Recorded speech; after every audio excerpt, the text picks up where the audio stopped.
Hey guys, welcome back to Revealing the Biblical Truths.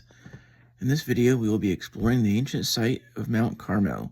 Before we get started, go ahead and like the video, subscribe, share, and turn on post notifications so you can see future videos like this one. Mount Carmel is a historical site of the Bible and location of a few notable events. There were altars on high places, some for Yah and some for Baal. This was probably why King Ahab and Elijah selected the site for the great contest, Yah versus Baal. In this picture, we can see an aerial view of the mountain. There is a church seen on top of the highest hill in this area, and is surrounded by a thick patch of low bushes, which is typical of park areas on Mount Carmel. This picture shows a church on top of the hill overlooking the valley of Yisrael.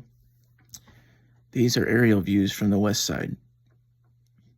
In this picture, we see the courtyard of the church at the famous statue of Elijah slaughtering the prophets of Baal. The words engraved on the stone base on all four sides are from the book of 1 Kings. This statue is new. It replaced an earlier version that was smashed by an invading Arab army during the Independence War of 1948. In this panoramic photo, you can see the outskirts of Nazareth, Mount Tabor, Mount Hamare, and Mount Gilboa, and on a clear day you can see as far as Mount Hermon. The story goes like this. 1 Kings 18, verses 17 through 46. And it came to pass, when Ahab saw Elijah, that Ahab said unto him, Art thou he that troubleth Israel? And he said, I have not troubled Israel, but thou and thy father's house, in that you have forsaken the commandments of the Lord, and you have followed Baalim.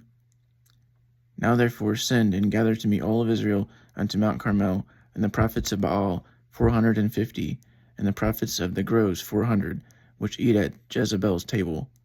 So Ahab sent unto all the children of Israel, and gathered the prophets together unto Mount Carmel.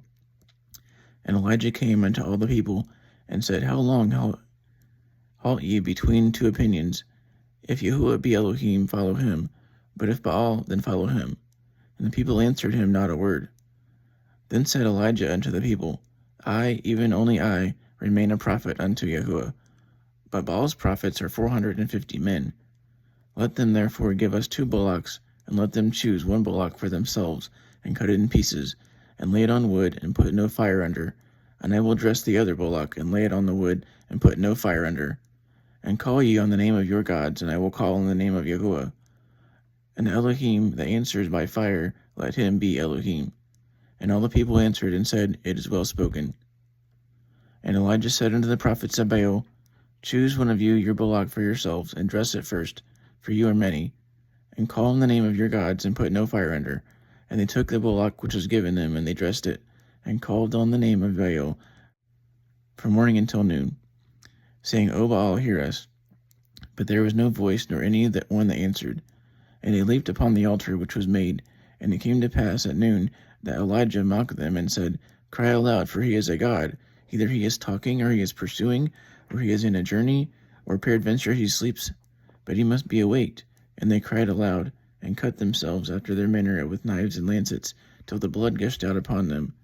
And it came to pass, when midday was past, that they prophesied until the time of the offering of the evening sacrifice, and that there was neither voice nor any answer, nor any that regarded. And Elijah took unto all the people, and said, Come unto me, and all the people that came near unto him. And he repaired the altar of Yahuwah that was broken down. And Elijah took 12 stones, according to the number of the tribes of the sons of Jacob, unto whom the word of Yahuwah came, saying, Israel shall be thy name. And with the stones he built an altar in the name of Yahuwah, and he made a trench about the altar, as great as it would contain 2 measures of seed. And he put the wood in order, and cut the bullock in pieces, and laid it on the wood, and filled 4 barrels full of water, and poured it on the burnt sacrifice, and on the wood. And he said, Do it the second time. And they did it a second time. And he said, Do it a third time. And they did it a third time. And the water ran about the altar, and he filled the trench also with water. And it came to pass at the time of the offering of the evening sacrifice, that Elijah the prophet came near, and said, Yahuwah Elohim of Abraham, Yitzhak, and of Israel, let it be known this day that thou art Elohim in Israel, and that I am thy servant, and that I have done all these things at thy word. Hear me, O Yahuwah, you hear me.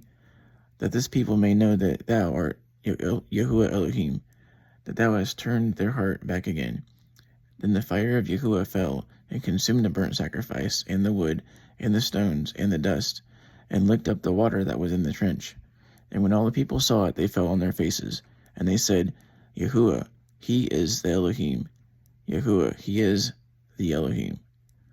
And Elijah said unto them, Take the prophets of Baal, and let not one of them escape.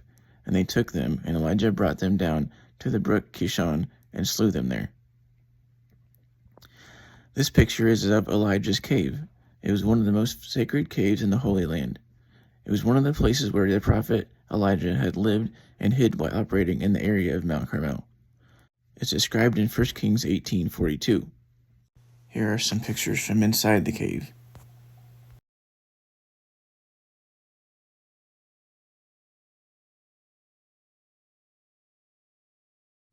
Thanks for watching. Be sure to check out my other videos on biblical archaeology. Until next time, shalom.